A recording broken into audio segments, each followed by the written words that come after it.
할렐루야, 반갑습니다. 2021년 10월 20일 수요일 신성의 아침입니다. 오늘도 주님의 은혜 가득한 하루 되십시오. 함께할 찬송은 430장입니다.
하나님의 말씀은 열왕기하 3장 4절부터 8절입니다. 모압 왕 메사는 양을 치는 자라. 새끼 양 10만 마리의 털과 숫 양 10만 마리의 털을 이스라엘 왕에게 바치더니 아합이 죽은 후에 모압 왕이 이스라엘 왕을 배반한지라. 그때에 여호람 왕이 사마리아에서 나가 온 이스라엘을 둘러보고 또 가서 유다의 왕 여호사밧에게 사신을 보내 이르되 모압 왕이 나를 배반하였으니 당신은 나와 함께 가서 모압을 치시겠느냐 하니 그가 이르되 내가 올라가리이다. 나는 당신과 같고 내 백성은 당신의 백성과 같고 내 말들도 당신의 말들과 같으니이다 하는지라.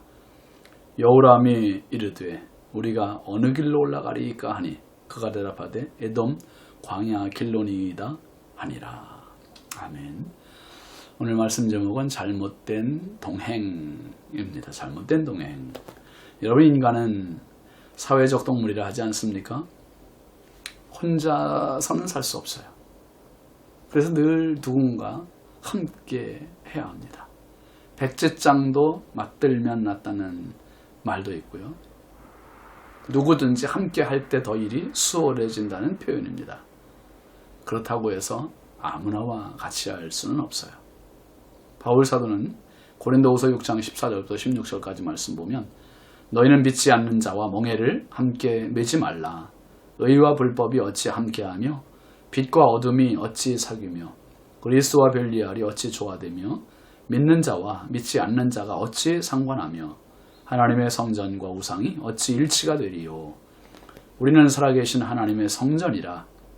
이와 같이 하나님께서 이르시되 내가 그들 가운데 거하며 두루 행하여 나는 그들의 하나님이 되고 그들은 나의 백성이 되리라. 대조법을 써가면서 우리가 하나님의 성전임을 분명히 하고 있습니다. 그러니까 아무나와 사귈 수 없고 아무나와 좋아할 수 없고 아무나와 우리가 상관할 수 없다는 것을 분명히 하고 있습니다. 하나님의 성전과 우상이 어찌 같이 할 수 있겠어요? 그런 이야기를 있잖아요. 천주교에서 강단에 스님이 와서 강의를 하고 뭐라 합니까? 법도를 이야기하고 설법을 얘기하고 또 절에 가서 누구예요? 신부님이 가서 그렇게 설교를 하고 그렇게 하는 것들을 보면서 세상 사람들은 잘한다, 좋다, 화합한다 그렇게 봅니다. 그러면서 기독교는 독선이다라고 얘기해요. 여러분, 함께 할 수 있는 사람이 있고 함께 할 수 없는 사람이 있고요. 함께 갈 수 있는 사람이 있고 함께 갈 수 없는 사람이 있는 겁니다. 북이스라엘의 악명 높은 왕조 오므리 가문의 오므리, 그의 아들 아합, 그의 아들 아하시야, 그리고 그 동생 여호람, 이렇게 이어지는 악의 톱니바퀴 멈추질 않고 계속 악을 낳고 악으로 돌아가고 있습니다. 그 악행이 뭡니까? 근본적으로 우상 숭배였습니다. 그런데 북이스라엘 왕조에 이 여호람 때 뜻밖의 어려움이 닥쳤습니다. 4절 5절 보시면 모압 왕 메사는 양을 치는 자라. 새끼 양 10만 마리의 털과 숫양 10만 마리의 털을 이스라엘 왕에게 바치더니 아합이 죽은 후에 모압 왕이 이스라엘 왕을 배반한지라 했습니다.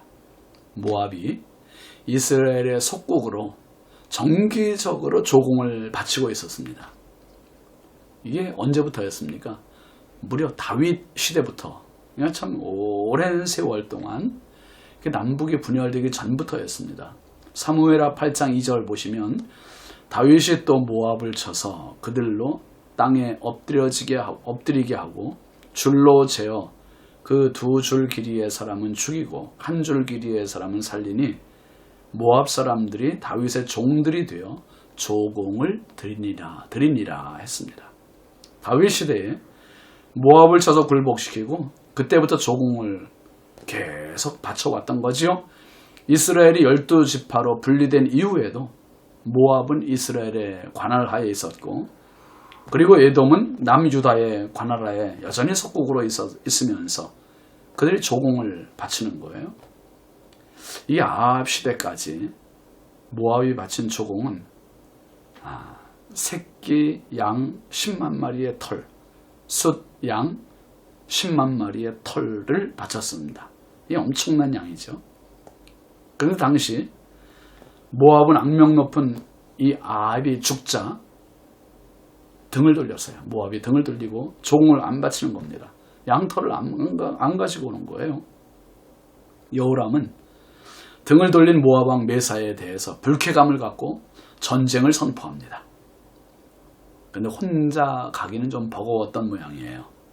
6절 말씀 보면 그때 여호람 왕이 사마리아에서 나가 온 이스라엘을 둘러보고 했습니다. 여호람은 온 이스라엘을 둘러봤다는 말은 군사의 숫자를 세어봤다는 거죠. 군사 정비를 해봤다는 겁니다. 그리고는 7절에 보면 또 가서 유다의 왕 여호사밧에게 사신을 보내 이르되 모압 왕이 나를 배반하였으니 당신은 나와 함께 가서 모압을 치시겠느냐 하니 그가 이르되 내가 올라가리이다. 나는 당신과 같고 내 백성은 당신의 백성과 같고 내 말들도 당신의 말들과 같으니이다 하는지라. 여로보암은 남유다의 여호사밧 왕에게 도움을 요청합니다. 아합 때에 이 여호사밧에게 도움을 요청한 적이 또 있었죠. 길앗 라못을 취하기 위해서 아람군과의 전쟁을 위해서 이 아합이 여호사밧에게 도움을 요청한 적이 있었습니다. 그래서 같이 나갔다가 이 아합이 죽었잖아요. 지금 그 아합의 아들 여호람이 또 이제 이번에는 모압과의 전쟁을 위해서 여호사밧과 동맹을 맺고 같이 가자고 부탁하는 겁니다. 그러니까 여호사밧 왕의 대답도 내가 올라가리이다. 나는 당신과 같고 내 백성은 당신의 백성과 같고 내 말들도 당신의 말들과 같으니이다. 그렇게 대답을 했어요. 여호사밧은요, 지금 여호람의 요청에 어떤 반대도 없습니다. 두 가문의 관계가 사실 사돈의 관계예요. 사돈. 아합의 딸 아달랴와 여호사밧의 아들 여호람이 정략적인 결혼을 한 상태입니다. 첫 단추부터 잘못 꿰었습니다. 오늘 여러분 성도의 삶은 동행입니다. 누구와 동행하느냐가 너무 중요해요. 그래서 배우자 선택이 정말 중요하잖아요. 평생 동행자, 반려자, 배우자 아닙니까? 그 다음에 목회자도 마찬가지예요. 목회자. 신앙생활을 하는 한 내 영혼을 책임져주는 목자 아닙니까? 그게 너무 중요하죠. 그리고 교우들도 중요해요. 교우의 관계가 좋아야 돼요. 무엇보다 우리에게 필요한 동행이 있습니다. 예수님과의 동행입니다. 사람과의 동행이 아무리 잘 구비가 됐다 할지라도 예수님과의 동행이 원만하지 못하면 그 인생은 실패입니다. 예수님께서 말씀하셨어요. 내가 세상 끝날까지 너희와 항상 함께 있겠다. 우리와 동행해 주겠다고 말씀하셨어요. 주님은 걱정하지 마세요. 나를 걱정하세요. 내가 주님과 동행할 준비가 됐는지, 주님과 동행하고 있는지. 그래서 잘못된 동행들을 우리가 정리하고 가장 축복의 동행이신 주님과의 동행, 임마누엘의 동행, 평생 이 행복한 축복의 길에서 승리하시기를 주의 이름으로 축원합니다. 기도합니다. 하나님 아버지 감사합니다.